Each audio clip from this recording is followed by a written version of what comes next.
하나님 말씀 오늘 역대상 2장 1절에서 55절에 있는 말씀 구약성경 611쪽입니다. 구약성경 611쪽 역대상 2장 1절에서 55절에 있는 말씀, 오늘도 우리 드라마 성경으로 함께 읽어갑니다. 이스라엘의 아들은 이러하니 르우벤과 시므온과 레위와 유다와 이사갈과 스불론과 단과 요셉과 베냐민과 납달리와 갓과 아셀이더라. 유다의 아들은 에르와 오난과 셀라니. 이 세 사람은 가나안 사람 수아의 딸이 유다에게 낳아준 자요, 유다의 맏아들 에르는 여호와 보시기에 악하였으므로 여호와께서 죽이셨고, 유다의 며느리 다말이 유다에게 베레스와 세라를 낳아주었으니 유다의 아들이 모두 5이더라. 베레스의 아들은 헤스론과 하물이요, 세라의 아들은 시므리와 에단과 헤만과 갈골과 다란이 모두 5사람이요, 갈미의 아들은 아갈이니 그는 진멸시킬 물건을 범하여 이스라엘을 괴롭힌 자이며, 에단의 아들은 아사랴더라. 헤스론이 낳은 아들은 여라무엘과 람과 글루베라. 람은 암미나답을 낳고 암미나답은 나손을 낳았으니 나손은 유다 자손의 방백이며, 나손은 살만을 낳고 살만은 보아스를 낳고 보아스는 오벳을 낳고 오벳은 이세를 낳고, 이세는 맏아들 엘리압과 둘째로 아비나답과 셋째로 시므아와 넷째로 느다넬과 5째로 라떼와 6째로 오셈과 7째로 다윗을 낳았으며, 그들의 자매는 스루야와 아비가일이라. 스루야의 아들은 아비세와 요압과 아사헬 삼형제요, 아비가일은 아마사를 낳았으니 아마사의 아버지는 이스마엘 사람 예델이었더라. 헤스론의 아들 갈렙이 그의 아내 아수바와 여리오색에서 아들을 낳았으니 그가 낳은 아들들은 예셀과 소박과 아르돈이며, 아수바가 죽은 후에 갈렙이 또 에브라스에게 장가들었더니 에브라시 그에게 훌을 낳아주었고, 훌은 우리를 낳고 우리는 부살레를 낳았더라. 그 후에 헤스론이 60세 길르앗의 아버지 마길의 딸에게 장가들어 동침하였더니 그가 스굽을 헤스론에게 낳아주었으며, 스굽은 야일을 낳았고, 야일은 길르앗 땅에서 23성읍을 가졌더니 그 술과 아람이 야일의 성읍들과 그낫과 그에 딸린 성읍들 모두 60을 그들에게서 빼앗았으며, 이들은 다 길르앗의 아버지 마길의 자손이었더라. 헤스론이 갈렙 에브라다에서 죽은 후에 그의 아내 아비아가 그로 말미암아 아스훌을 낳았으니 아스훌은 드고아의 아버지더라. 헤스론의 맏아들 여라무엘의 아들은 맏아들 람과 그 다음 브나와 오렌과 오셈과 아히야이며, 여라무엘이 다른 아내가 있었으니 이름은 아다라라. 그는 오남의 어머니더라. 여라무엘의 맏아들 람의 아들은 마스와 야민과 에겔이요, 오남의 아들들은 삼메와 야다요, 삼메의 아들은 나답과 아비술이며, 아비술의 아내의 이름은 아비하일이라. 아비하일이 아반과 몰릿을 그에게 낳아주었으며, 나답의 아들들은 셀렛과 아빠임이라. 셀렛은 아들이 없이 죽었고, 아빠임의 아들은 이시요, 이시의 아들은 세산이요, 세산의 아들은 알레요. 삼메의 아우 야다의 아들들은 예델과 요나단이라. 예델은 아들이 없이 죽었고, 요나단의 아들들은 벨렛과 사사라. 여라무엘의 자손은 이러하며, 세산은 아들이 없고 딸뿐이라.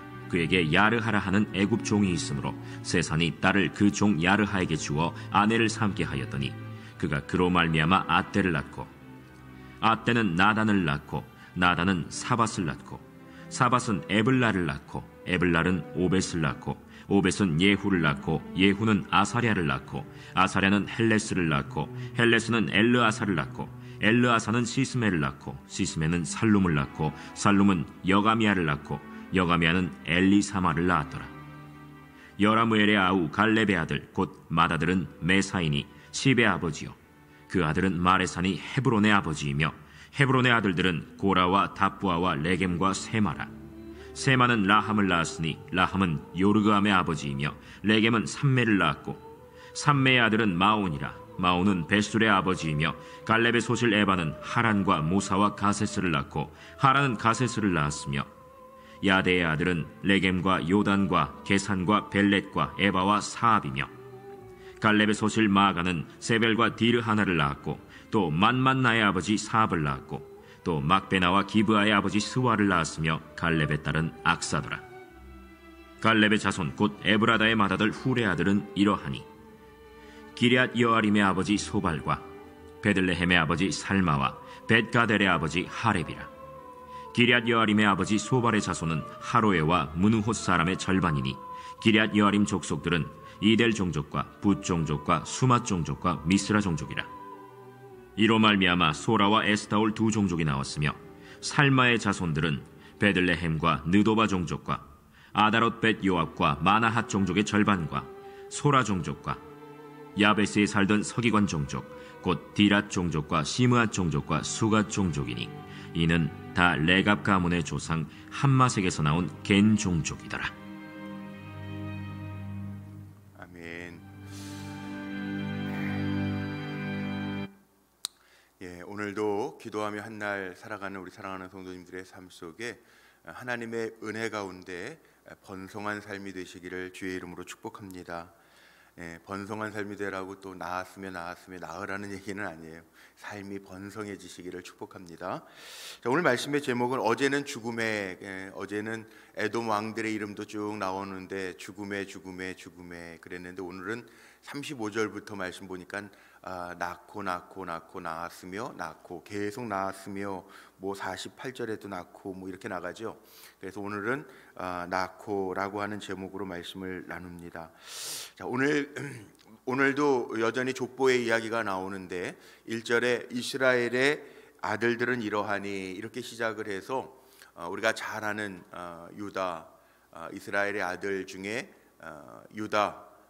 유다로부터 또 다윗도 나오고요, 헤스론의 아들도 나오고 또 50절에 가보면 갈렙, 헤스론의 아들 갈렙, 그 여분네 아들 갈렙은 뒤에 나오고 앞에 헤스론의 갈렙, 이 갈렙이라고 하는 사람, 우리가 귀에 익숙하게 들었던 사람들의 이름도 기록되어지고 있습니다. 오늘 이 족보를 보면서 먼저 좀 생각해 봐야 될 것 중에 하나가 뭐냐 하면, 어제도 제가 말씀드렸는데 에스라가 기록했다, 제사장적 관점이다라고 하는 이야기를 했어요. 그래서 이 에스라는 이 역대기적인 것을 기록하면서 몇 가지를 봐야 되는데, 성전 중심의 이야기들이죠. 그 다음에 북이스라엘은 우상을 섬겼기 때문에 제하여 버립니다. 오늘도 낳고라고 하는 그 이어짐을 보면 역대가 뭐 역사를 이어가는 것, 역대기잖아요. 역사를 이어간다, 역대기, 역사를 이어가는 기록이 역대기인데 그 중심에 뭐가 있냐 하면, 역사를 이어가려면 죽기도 하고 낳기도 해요. 그러니까 우리가 그런 표현을 잘 쓰지 않습니까? 한 세대가 가셨어, 또 한 세대가 왔어. 죽음에, 어제 말씀에 죽어요, 한 세대가 가요, 그리고 또 한 세대가 와요. 이 세대가 교체 이어져 가는 거예요. 그러나 뭐 요즘에 우리 인구 절벽 시대, 뭐 한국에 2050년 되면 인구가 뭐 반으로 줄 거다, 뭐 이런 얘기도 하고, 안 그래도 지금 대학들도 난리죠. 왜냐하면 아이들이 없거든요. 여기 우리 낙원중학교도 지금 학급들이요 줄어가요. 한 학년에 4학급도 안 돼요 요즘에. 그러니까 뭐 어떻게 보면 정말 그 한 세대가 가면, 한 세대 우리 보통 30년으로 보는데 그렇게 가면 점점 인구가 어려워질 거예요. 그런 사이에 이 낀 세대라고 우리 청년들 요즘에 많이 힘들어하잖아요. 취직도 어렵고 뭐 살아가는 것도 어렵고 그렇다 그러는데, 이 낀 세대들, 이 많고 적음의 사이에 있는 세대들이 쉽지 아니하고, 그리고 뭐 예전에는 그런 얘기들도 했잖아요. 시집살이하는 며느리들이 있었다는데 요즘에는 또 시어머니들이 또 며느리들 때문에 시집살이를 한다, 뭐 이런 얘기들도 다 낀 세대들이 있단 말이에요. 세대가 변하면서 그 변하는 사이에 끼어 있는 사람들도 있다는 거죠. 세대는 어쨌든 가고 옵니다. 가고 와요. 그래서 죽음에 다음에 낳고, 이게 잘 이어져 가야 역사가 이어져 가는 건데, 그래서 그게 이어져 가지 않으면 요즘에 뭐라 그럽니까? 이게 지금 큰일 났다, 뭐 인구 절벽이다, 뭐 출산율이 0. 몇 %다, 뭐 지금 1도 안 된다, 뭐 난리지 않습니까? 역사는 어떻게 이어져 가느냐? 잘 이 흐름 속에서도 우리가 뭐 가는 것도 있지만 오시는 분들도 있고 다 그렇잖아요. 교회도 그런 것 같아요. 예전에 어느 목사님 그런 표현 쓰셨는데, 처음부터 뭐 교회 개척하자마자 뭐 그냥 꽉 찹니까? 비유를 이렇게 드시더라고요. 버스는 종점에서 출발할 때 처음에는 아무도 없는 것 같지만 한 정거장 한 거장 시간이 흘러갈수록 타고 내리고 그러서 오는 거라는 거죠. 예. 이게 사실은 순리입니다. 순리.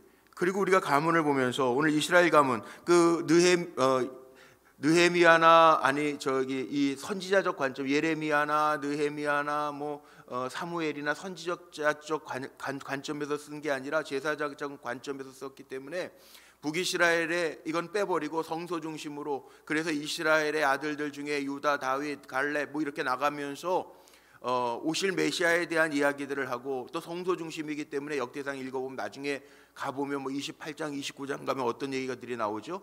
다윗이 성소를 짓기 위해서 준비하는 재료들, 그러니까 성소 중심으로 쓰여진 거예요. 관리 중심, 그 신앙 중심 이렇게 쓰여졌다는 거예요.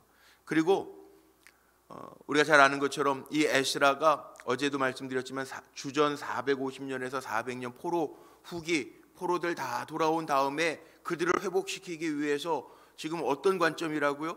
제사자적 관점으로 쓰면서 자기들의 정체성을 심어주려고 지금 족보를 이야기하는 거예요. 족보 정체성이잖아요. 내가 무슨 누구의 몇 대 손이야, 무슨 박혁거세의 몇 대 손, 박씨 몇 대 손이야, 그런 얘기들을 하잖아요. 자기 정체성, 돌아온 이스라엘 백성에게 너희들의 정체성을 회복하라고 하는 그런 의미에서 아주 이렇게 족보들을 나열하면서 이야기하죠. 물론 이 계보는 유다의 지파의 계보는 우리가 아는 것처럼 다윗도 또 예수님도 오실 거지만 이미 예언되어 있었거든요. 창세기서부터. 창세기 한번 넘어가 보죠. 창세기에 유다에 대한 축복을 야곱이 할 때서부터 이미 예언되어 있었던 거예요. 그래서 구약 성경에 나오는 예언 830몇 개, 그것이 다 이루어졌다 그러는데, 자 보세요. 창세기 49장 8절서부터 10절까지 볼까요? 8절 유다에 대한 이야기. 78쪽이네요. 구약 성경 49장 8절서부터 10절까지 제가 읽어볼게요. 유다야, 너는 내 형제의 찬송이 될지라.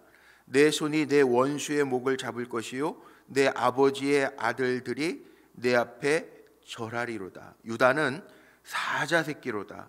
내 아들아, 너는 움킨 것을 찢고 올라갔도다. 그가 엎드리고 웅크림이 수사자 같고 암사자 같으니 누가 그를 범할 수 있으랴. 규가 왕을 상징하는 왕권을 상징하는 규가 유다를 떠나지 아니하며 통치자의 지팡이가 그 발 사이에서 떠나지 아니하기를 실로가 오시기까지 이르리니 그에게 모든 백성이 복종하리로다. 자, 이스라엘에게 12아들이 있었습니다. 그 가운데 유다에 대한 축복을 이미 야곱의 입술을 통해서 예언되어졌던 것처럼 왕권 오실 메시아에 대한 것도 유다 지파로부터 올 것이 예언되어져 있다라는 거예요. 그럼 유다는 대단한 지파인가? 대단한 지파입니까?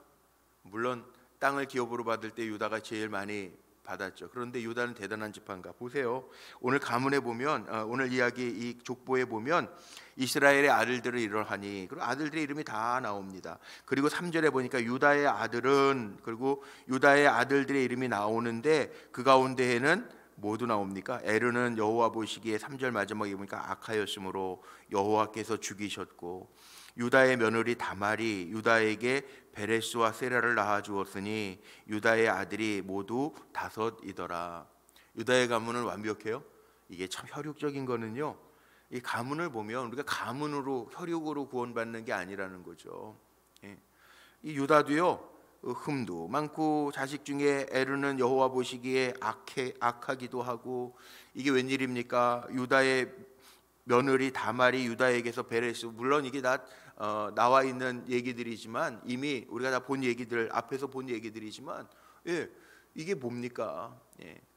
어떻게 보면 흠도 많은 이 가문이기도 하고 자랑하기 참 어려운, 입에 내기 어려운 족보이기도 해요. 베레스는 유다의 며느리 사이에서 다말. 근데 다말은 마태복음 1장에 나오는 5 여인, 마태복음 1장에 나오는 예수님의 족보 가운데 6명의 여인이 나오는데 거기 6명의 여인도요, 라합, 다말, 마리아, 뭐예요? 자랑할 만한 사람들이 아니에요. 이게 무슨 얘기입니까? 우리 육신의 족보는 자랑할 것도 없어요, 실은.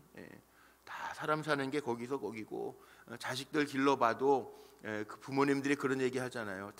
부모의 마음들은 다 자식 농사 잘 해가지고 다 성공하고 사람 구실도 하고 선한 영향력 끼치면 좋겠지만 그렇지도 않아요. 실상 보면 자식들 중에는 때로는 부모 보기에 아슬아슬한 자녀도 있고 보기만 해도 믿음직한 자녀들도 있고 그래요. 혈육적인 거는 자랑할 게 못 되는 거죠. 그렇다면 왜 다윗도 예수님도 이런 가문에서 왔을까?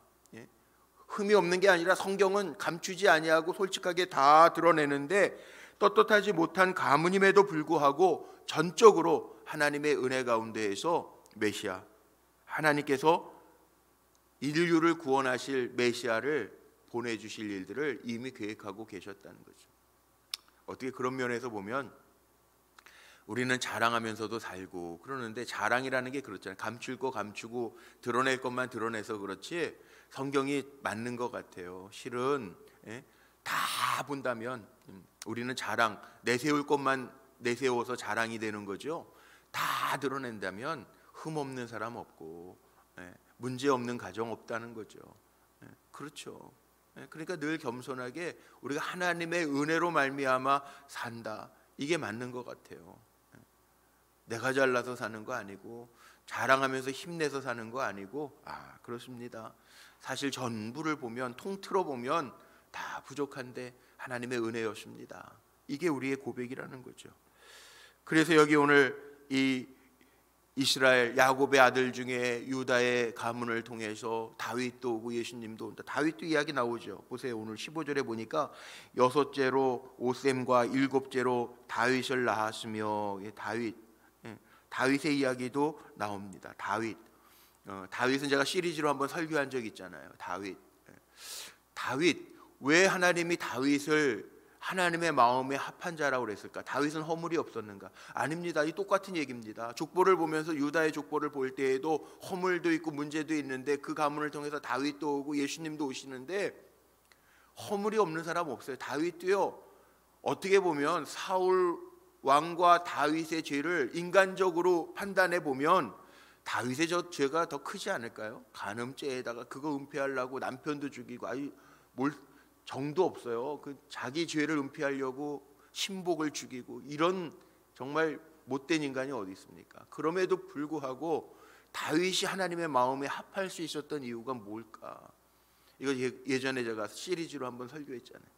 다윗에게는 남다른 게 그래도 있더라고요. 죄를 지어도 하나님 앞에 회개를 하는데 철저하게 회개해요. 반복하지 않아요. 눈물, 밤새도록 침상을 눈물로 적실 정도로, 그렇게 뭐 시적인 표현이라고 이야기하는 사람들도 있지만 정말 철저하게 통회하고 회개하고 순종하고. 다윗이 남다른 점이에요. 하나님 앞에 물어요. 하나님 앞에 늘 물어요. 하나님 올라갈까요? 하나님 전쟁을 할까요? 물어요. 다윗의 고백을 보면 하나님을 철저하게 높여드려요. 하나님 나의 힘이 되십니다. 그보다 더 높여드리는 게 뭐가 있어요? 여호와는 나의 선한 목자가 되, 하나님 높여드려요. 하나님 나의 피할 바위십니다. 다윗이 제일 많이 하나님을 고백했더라고요. 하나님 앞에 붙는 수식어들, 우리가 기도할 때 붙이는 수식어들 대부분 다윗이 먼저 고백. 만군의 주 여호와 하나님, 다 다윗의 입술을 통해서 나오는, 하나님을 높여드린 거. 하나님 가장 기뻐하시는 게 그거 아니겠어요? 찬송을 하게 하시려고 우리를 지으셨다는데 다윗은 늘 하나님을 높여드렸고 하나님 앞에 묻고 죄를 지으면 철저하게 회개하고, 그리고 다윗은 온유해요. 하나님이 기름 부으신 자를 내가 어떻게 죽이 손댈 수 있겠습니까? 이 온유함을 드러내는 거죠. 이 다윗이 남다른 거예요. 우리는 내 감정을 억누르지 못할 때가 많은데 다윗은 그렇게 조절한단 말이에요. 하나님 기름 부으신 자 죽일 수 있는 기회가 와도, 인간적으로 생각하면 야 이거 쾌가 왔네. 부하들은 그렇게 얘기해도 내가 어찌 하나님 기름 부으신 종을 건드릴 수 있겠느냐. 이게 다윗의 마음. 이 하나님이 남다르게 볼 수 있는 마음이 있었다는.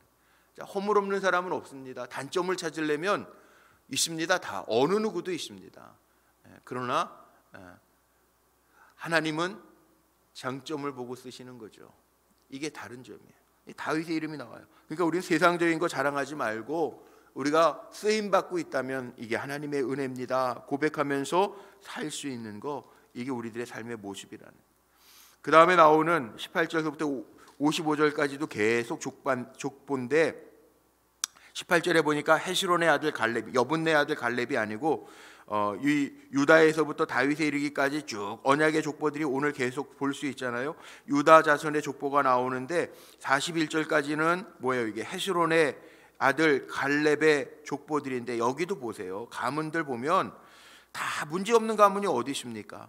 어떤 사람은 뭐 여기에 보니까는 뭐라고 있어요? 여라무엘 26절, 여라무엘이 다른 아내가 있었으니, 어떤 자식은 뭐예요? 이거 다른 아내도 있고, 또 어떤 가문에는 아들이 없이 죽었대요. 이게 뭐 30절, 이 아들이 없이 죽었다. 이 구약 시대에 아들이 대가 끊기는 거예요. 아들이 없이 죽었다라고 하는 얘기는 이게 저주받았다라고 하는 얘기처럼 들려도 틀린 말이 아니거든요. 그런데 그런 가문도 있고요.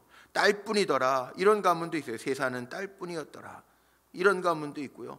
그래가지고 그런 가문에는 자손을 이어가는데 애굽에서 데려왔던 종 야르하를 주어서 아내를 삼게 하기도 하고, 뭐 이런 일들이 가문에 다 있었다는 거예요. 이게 뭐예요? 오늘날도 살아가면서 가문마다, 집안마다 또 골칫거리도 있고 문제거리들도 다 있어요. 예, 기도 제목들도 있어요. 그러면서 이게 시간이 이렇게 흘러간다는 거예요. 예, 어려운 문제들 안고 기도하고 사랑하고 품어가면서 사는 거, 그게 인생이라는 거예요. 그런 인생 가운데 누가 오셨다고요? 예수님 오셨다는 거예요. 인간의 몸을 입고 예수님 오셨다. 그거 보라는 거죠. 예. 그러면서 이 갈렙이 자꾸 등장하는 이유가 또 있습니다. 이 갈렙, 여기 뭐예요? 또 갈렙 나오죠. 갈렙의 50절부터 갈렙의 자손 곧 에브라다의 맏아들 훌의 아들은 이러하니 기랏 여아림의 아버지 소발과 뭐 이렇게 쭉 나갑니다. 갈렙의 후손들이 이렇게 반복돼서 자세하게 언급된 이유, 물론 갈렙이라고 하는 게 여기 앞에 나왔던 것처럼 헤시론의 아들 갈렙도 있고 여브론의 아들 갈렙도 있는데, 이 갈렙의 후손들이 자세하게 언급된 이유는 남부 유다를 잘 중요한 성읍들을 개혁하고 또 이스라엘 왕국 건설에 공이 크기 때문에 이 갈렙의 가문들을 소개하고 있지만, 그 가문들도 사실은 다 이 모양 저 모양의 인간사의 모습들을 가지고 있다는 거예요. 그런 가운데에서도 오늘 제가 제목 삼은 것처럼 낳고 이게 뭐죠? 이어갔다는 거죠. 어제는 죽었고 죽음에 그럼 낳고 이게 역사라는 거예요. 한 세대가 가고 한 세대가 오고, 이게 역사라는 거예요. 흘러가는 시간 속에서 가고 오고, 이게 역사라는 거예요. 그러나 이 역사 가운데 중요한 것, 하나님께서 약속하신 복, 번성의 복들이 지금 일어나고 있다는 거죠. 문제가 없는 게 아니라 문제가 있음에도 불구하고 계속 낳고 번성의 복들을 누리고 있다는 거예요. 단순히 많아지는 번성이 아니라, 그러니까 하나님이 기뻐하시는 일들을 행할 수 있는 그 족보들을 이어가는 거, 계보들을 이어가는 거, 가문을 이어가는 거, 그게 축복이에요. 그래서 오늘 말씀을 통해서 우리가 얻을 수 있는 결론들이 그거죠. 결국은 하나님의 말씀대로 하늘의 묵별처럼 바다의 모래처럼 번성하게 해 가시는데, 단순히 종족만 많아지는 것이 아니라 우리가 믿음의 계보를 이어갈 수 있는 것, 이 에스라의 제사장적 관점처럼 믿음의 계보 중심 아니에요. 문제가 없어서가 아니라 문제가 있음에도 불구하고 하나님의 계획 안에 있는 가문들을 소개하고 있잖아요. 오늘 나와 있는 것처럼 이스라엘의 아들들은 이러하니, 그러면서 다른 아들들 뭐 다 아들이지만 유다의 자손들을 언급하면서 갈렙에게까지 쭉 이어져가는 계보를 소개하고 있어요. 이게 제사장적 관점이라는 거예요. 성소 중심, 믿음 중심으로 이어가고 있다는 거. 우리의 삶을 어떻게 살자고요?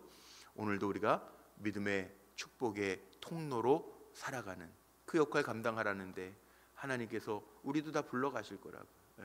병 고침도 받고 삶 속에서 하나님의 만나는 체험도 하지만 결국 우리도 시간이 되면 하나님 불러가실 텐데, 우리는 이 땅에 살아가면서 믿음의 계보를 이어갈 수 있는 통로로 삼으신다는 거, 그것 꼭 기억하면서 그 사명 감당. 문제는 다 있어요.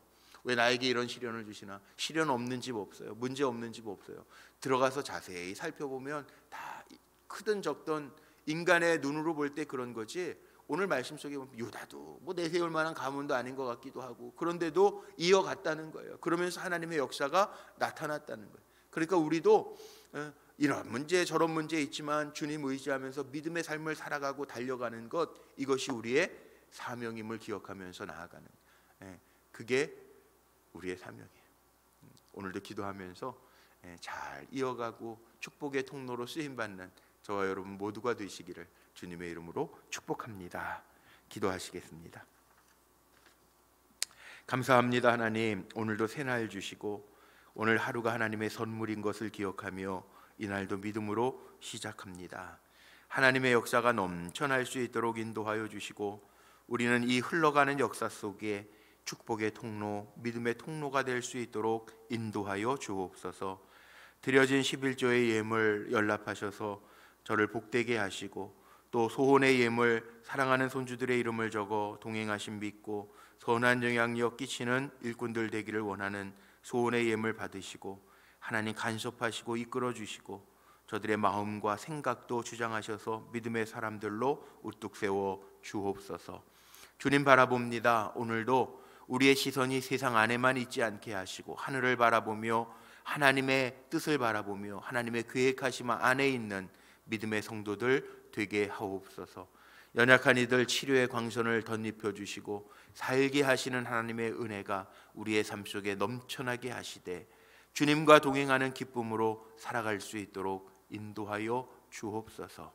주님과 함께 주님과 동행하며 주님의 뜻을 이룰 수 있는 거룩한 도구로 우리 불꽃교회 사랑하는 성도들 주님께서 친히 빚어 주시옵소서. 우리 주 예수 그리스도의 이름으로 감사하며 축복하며 기도하옵나이다. 아멘.